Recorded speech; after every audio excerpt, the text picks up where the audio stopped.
Bine ați revenit la un nou vlog, Marca. Fast for Fair. Astăzi călătorim spre Salzburg, Oraș de graniță cu Germania. Stați aproape pentru că, cu această ocazie veți putea afla și cum puteți călători cu doar 58 de euro în numai puțin de 9 țări. Așa că stați aproape și nu uitați like, share, subscribe și altele.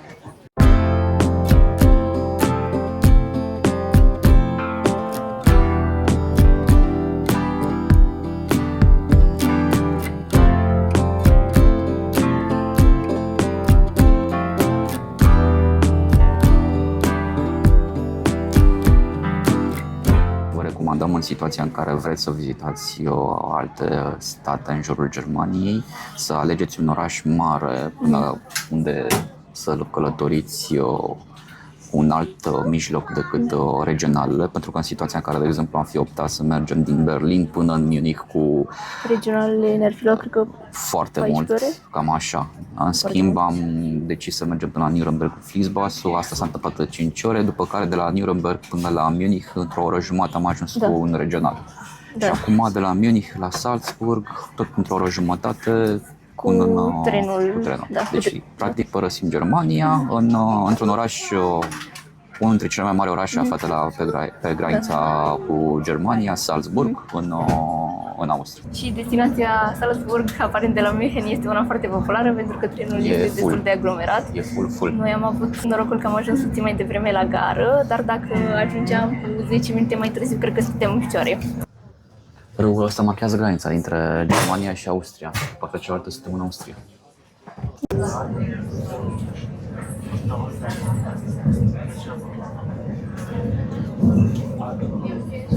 Și în sfârșit am ajuns în acest minunat oraș de la granița cu Germania, dar aflat în Austria, Salzburg.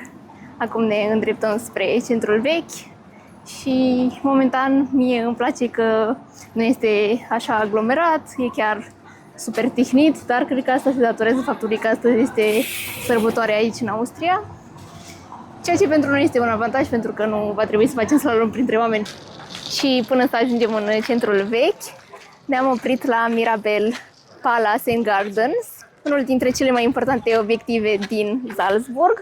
Interesant despre acest palat este faptul că a fost construit în secolul al XVII-lea de un principele conducător de la acea perioadă pentru amanta sa, cu care a făcut 15 copii. Un număr impresionant la care nici nu ne putem gândi în zilele noastre. Dar în momentul de față, acest palat găzduiește birouri administrative pentru primăria orașului. Și ce am mai citit și mi s-a părut atractiv despre acest loc este faptul că aici a performat și Mozart, care este cel mai important rezident al orașului. Grădinile sunt foarte frumos decorate și întreținute, iar atmosfera este chiar una de sărbătoare. Și chiar mă bucur că am prins și o zi însorită, deși a început să se facă destul de cald, dar atmosfera este foarte plăcută.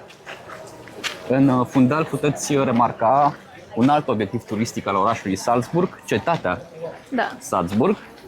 Vom ajunge și acolo în câteva ore, probabil.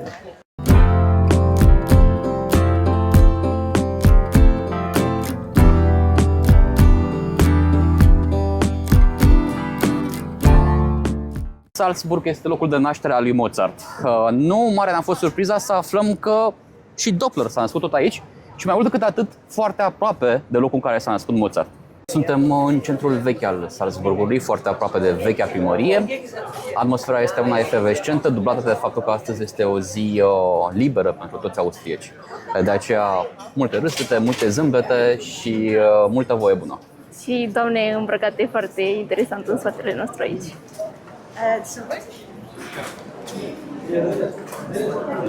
Ăsta este un magazin la care poți avea provizii pentru sărbători în orice moment al anului, cred. Da. Și chiar dacă Nurembergul era capitala neoficială a Crăciunului, și nici Salzburgul nu se lasă mai prejos. Și uitați ce decorații drăguțe au. Ia uite, e magazinul deschis din 95. Ce drăguț! Pinte, ce decorațiuni! Au și unicorn, ce drăguț! Uite, au și un drăgușor. Și un prețel. Ce șmecher!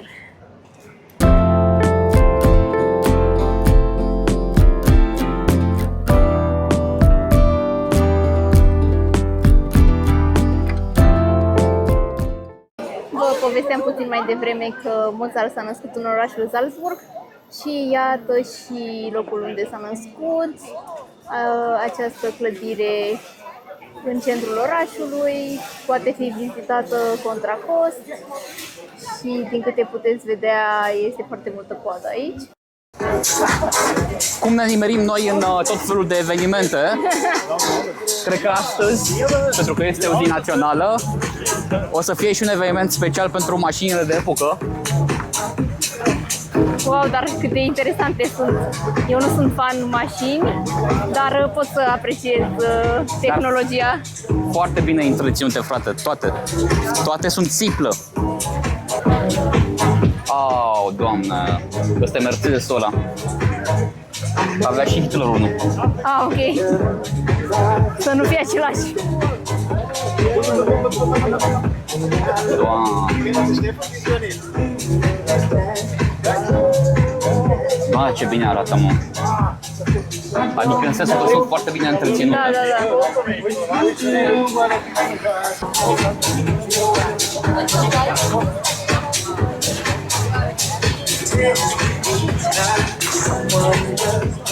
Mașina de epocă nu e oțel aici, e lemn. Ok. Ăsta. Wow, are covor în interior. Vai, ce interesant. Și ca acasă, știi? Exact. Confortul de acasă, dar pe roți. Toate în minunatul Salzburg. Am plecat de la expoziția de mașini și nu mare n-a fost surpriza când am dat de această instalație care seamănă cu niște bule de săpun. Și putem să explorăm și interiorul bulelor de săpun. Este un loc foarte instagramabil și foarte drăguț. Te simți ca la festival aici, deși este un oraș cu tente medievale, dar îmbină și modernul și mi se pare o combinație foarte drăguță.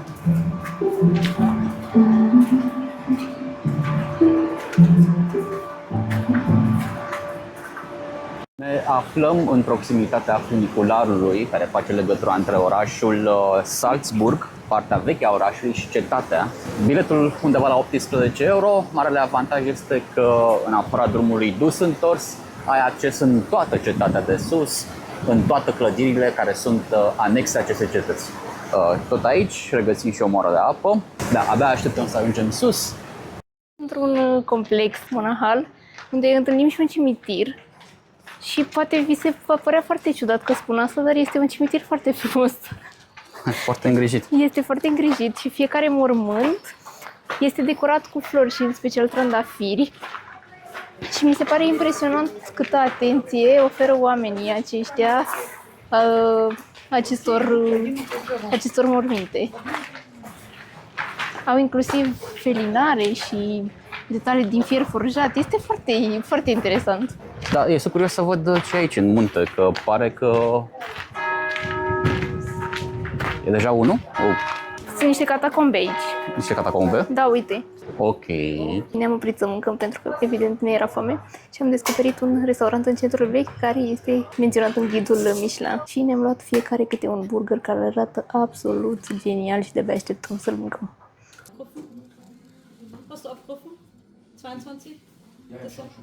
În mare viteză urcăm. Miruna deja resimte...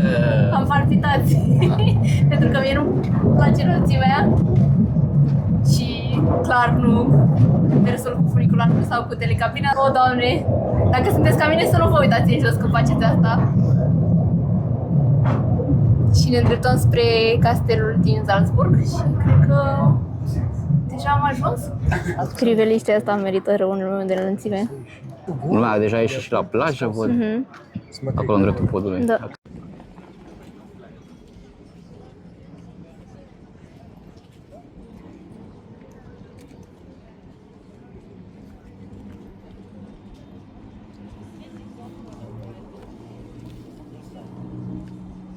Tot urcăm și tot urcăm în muzeul castelului Salzburg.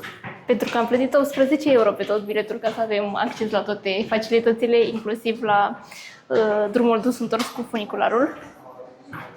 Și explorăm puțin istoria orașului, dar și a castelului.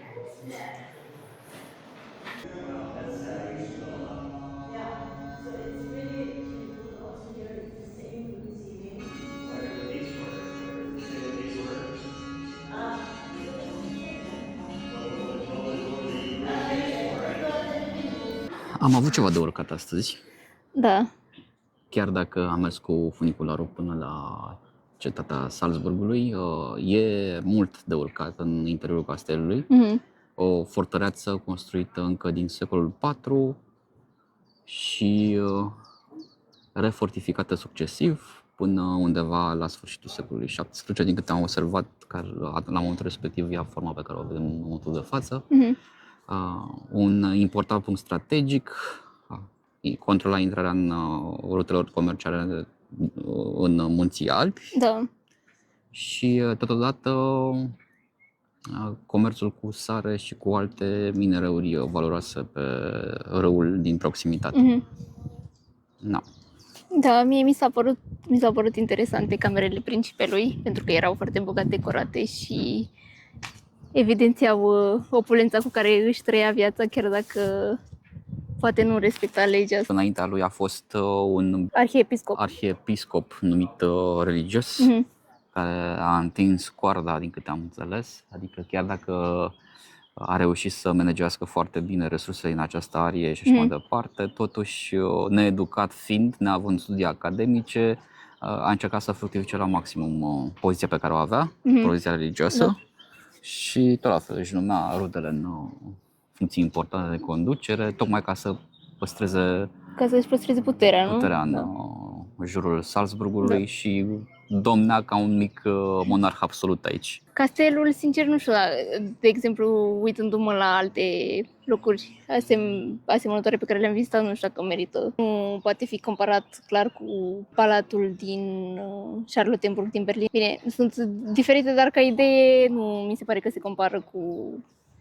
Da, în schimb, Astfel de locuri. orașul din Vale, cum ar zice, un oraș pur austriac, Da, foarte curat, micuț și cochet. da, multe clădiri în stil baroc, fiindcă ăsta Da. este stilul care caracteristic, caracterizează da, clădirile orașul, da. recente și principalele catedrale din această arie. Destul de răcoare, fiindcă suntem aproape de munți. Dar totuși destul de cald la soare. Dacă te plimbi pe străduțe în timpul amiezii, se face destul de cald. Și clar că din acest punct ai posibilitatea să ajungi direct în munți în mai puțin de o oră, fiindcă observați în fundal, suntem foarte aproape de Alpi și cred că crestele astea montane au peste 2000 de metri, ce vedeți voi acum în spatele meu. E un oraș de vizitat dacă sunteți în Austria sau în Germania și sunteți la graniță. Și aveți posibilitatea să ajungeți aici cu Deutsche Deutschland-Ticket. Ticket. Da. Adică o zi puteți să o alocați dacă sunteți la München și aveți mai mult timp de petrecut în vacanță, puteți să o alocați pentru Salzburg, pentru că faceți până în 2 ore și... Singurul oraș major la care se poate ajunge din Germania folosind Deutschland Ticket. Da, restul sunt orășele mici de graniță. Am mai văzut unul mai măricel, nu mi-amintesc numele, undeva la granița cu Franța. Da, la granița cu Franța și cred că mai este unul la granița cu Polonia, undeva mai în nord.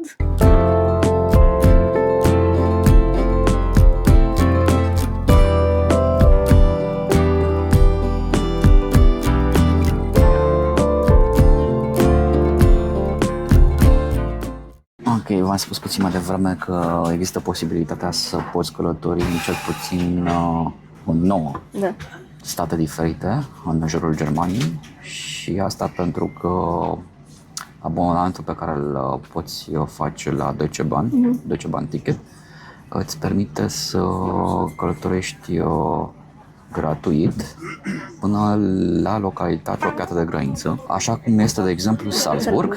Important de menționat că trenul acesta de la München la Salzburg și invers este trenul care ține de compania de căi ferate din Austria, deci nu de cea din Germania și probabil acela este cazul și pentru celelalte țări care sunt vecine cu Germania.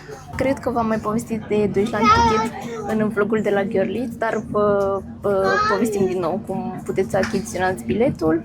Intrați pe aplicația mobilă DB și de acolo puteți să achiziționați acest bilet, dar foarte important este să faceți achiziția până în data de 10 ale lunii, pentru că apoi, dacă nu stați mai mult de o lună în Germania, să puteți să anula. Da, unii dintre noi am învățat acest lucru hard way, dar stai ca să explicăm puțin mai în detaliu. Dacă trece data de 10 a lunii respective, ei îți iau automat banii din cont și pentru luna următoare, iulie. pentru că este un abonament cumva făcut pentru. Și turiștii îl pot folosi doar cu această mențiune, dar el cumva a fost gândit pentru a ușura transportul Și în dacă țară.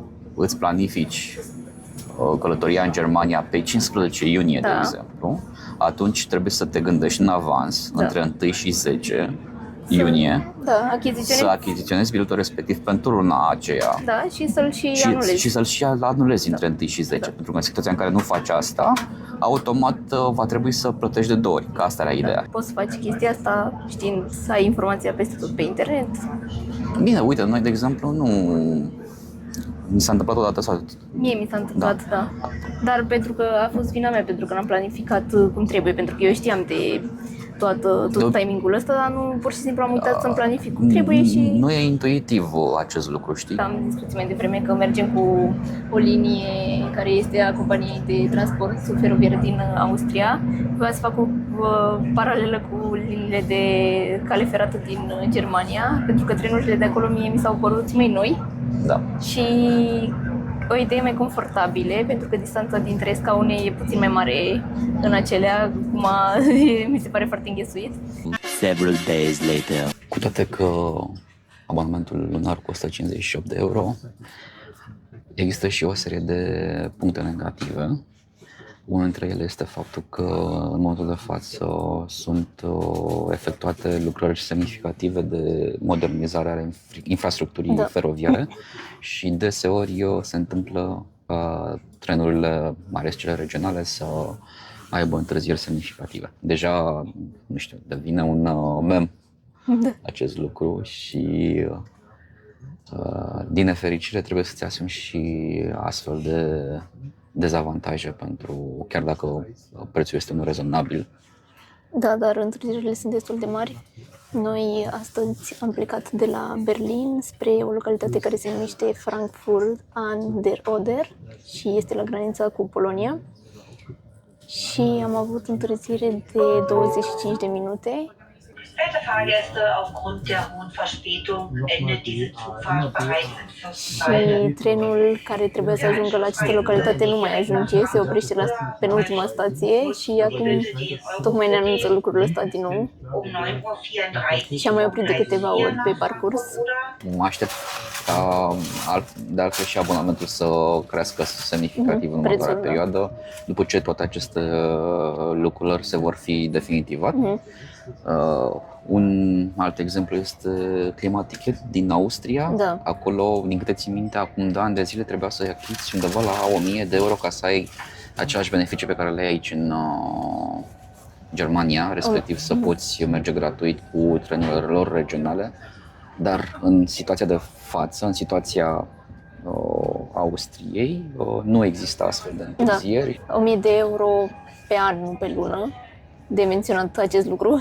Da, 1000 de euro pe an. Și dacă o să crească prețul la Deutschland Ticket și la 100 de euro, cred că totuși o să fie foarte convenabil și în condițiile astea, fără întârziere, evident, pentru că călătorile cu trenul sunt destul de costisitoare în Germania, Da, dacă cum și erau și în Austria de altfel, adică sunt mai puțin costisitoare în Germania decât în Austria, dar chiar și așa, și la 100 de euro într-o lună, cu Deutschland Ticket, dacă călătorești destul de mult cu trenul, o să fie super ok la preț, adică...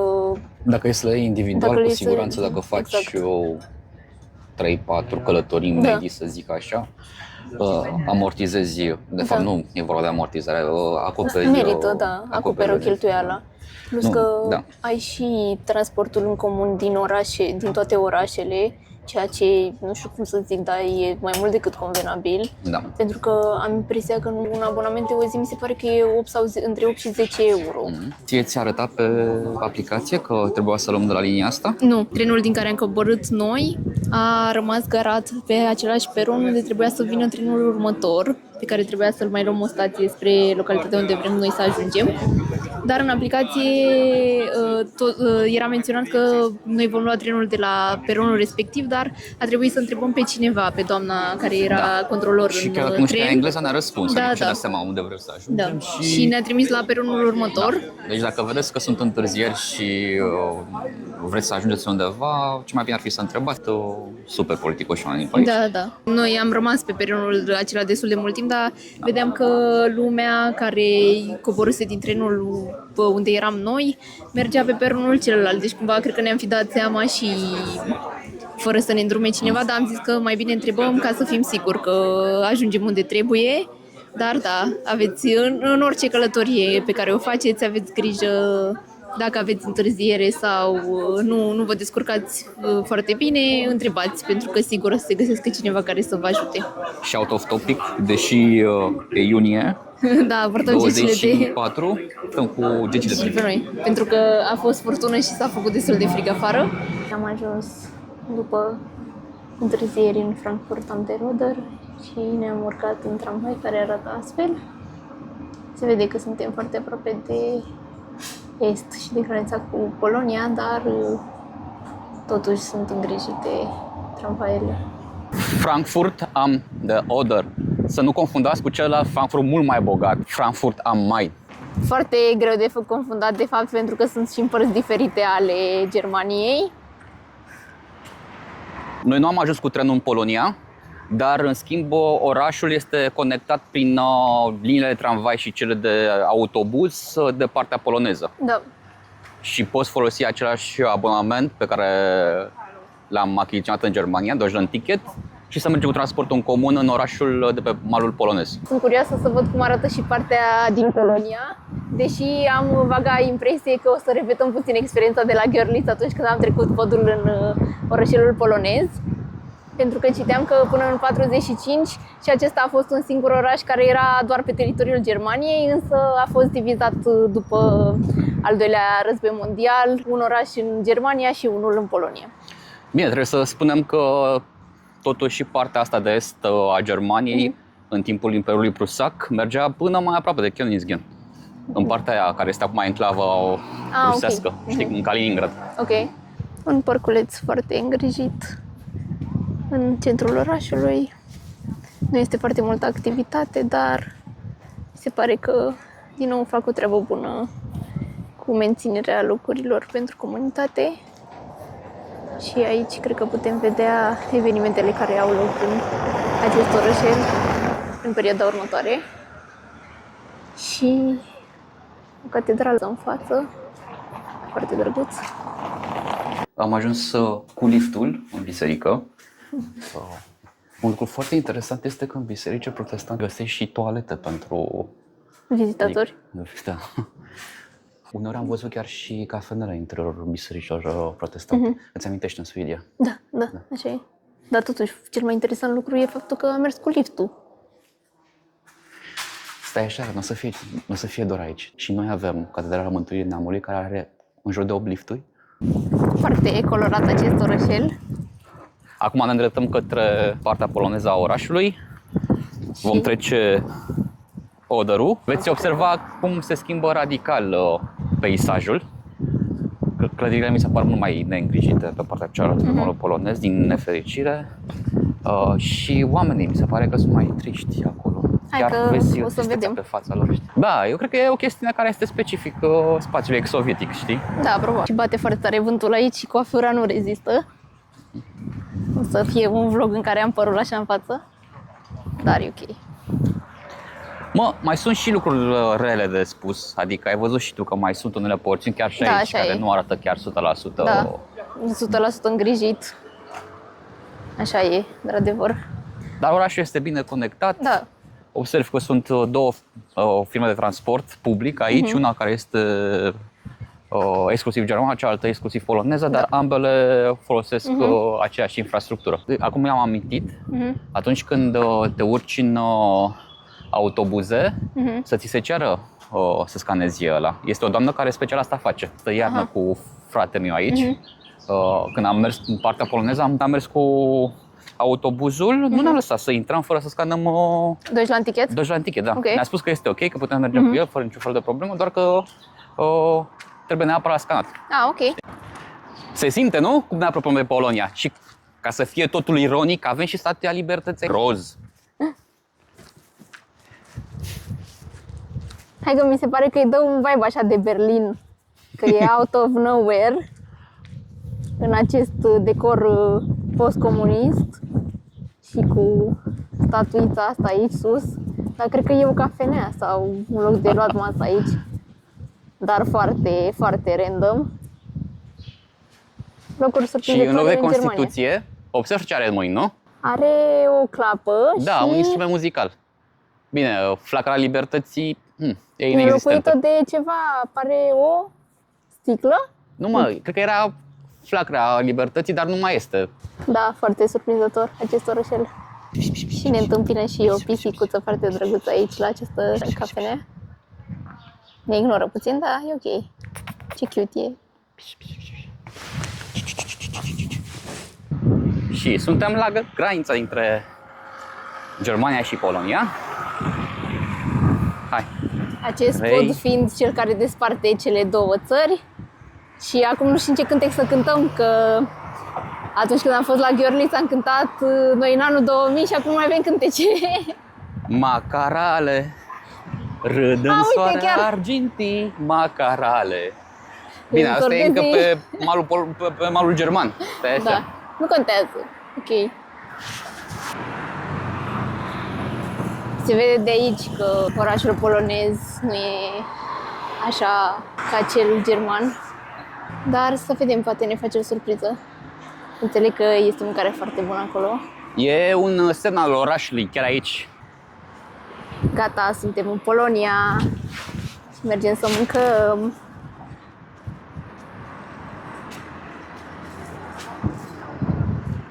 Ia uite, au gogoși berlineze. Aha. Culmea că la Berlin, locul unde stăm, există o cafenea și nu aveau de data aceasta gogoși berlineze, dar văd că aici au. Uite, se poate plăti și cu cardul dacă vrei. Ah, super. Dar în zloți. În sloți, da, e ok. Gata, de acum fără euro. Clădirile acestea din stânga mea seamănă destul de mult cu cele din Germania, dar să vedem ce ne întâmpină în continuare. Foarte, foarte multe mașini parcate de o parte și de alta străzii și parcate neregulamentar ca aceasta. Da, și pentru că trebuia să fie și o oarecare doză de ironie, în germană, kino înseamnă cinema, și au lăsat nou de la acest kino și pas, o aluzie foarte subtilă. Foarte multe frizeri și saloane de coafură, manicură, la tot pasul, una lângă alta, cel puțin aici, cum am trecut podul. Ce? Și aici. A, și aici, Deci asta cred că este a 8-a pe care am numărat-o, doar pe o singură stradă. da. Nu sunt 300 de metri. Iar în drumul nostru spre restaurant am dat și de acest tonomat pentru flori. Sincer, eu n-am mai întâlnit așa ceva în călătoriile noastre. Mi se pare o idee inovativă dacă ești în grabă și vrei să faci o bucurie cuiva, să iei flori de aici. Sunt curioasă prețurile, dar cred că sunt ok, nu cred că e Cred că chiar da. așa scump. Au inclusiv în engleză, Cel mai ieftin e 120 de zloți.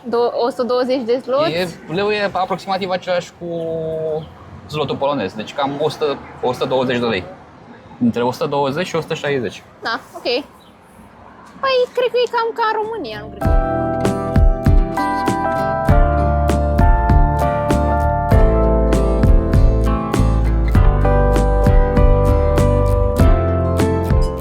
În sfârșit a ajuns și mâncarea, așa după cum ne-am obișnuit pentru Polonia. O surpriză plăcută, ciorba de burtă nu are smântână, însă are un gust extrem de bun. Mie mi s-a părut că e un pic tarhon în ea. Și la fel niște porții generoase, un cotlet de porc cu niște cartofi și salată și o bere poloneză. Iar Miruna și-a luat Piroșchi cu carne. carne. Piroșchi sunt dumplings cu carne specifice poloneze. Asta mi-a plăcut mie în Polonia pentru că niciodată când am venit aici nu am dat fail atunci când am mâncat. Da. Îți amintești când am fost și la Görlitz? La Da, fel. da. Foarte bună mâncare așa acolo. Și cred că chestia asta ne-a costat până în 50 de euro. Să gustăm și dumplingurile.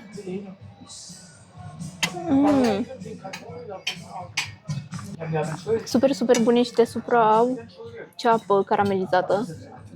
foarte bună. Și restaurantul este super drăguț. Aici e foarte rustic așa și foarte cozy.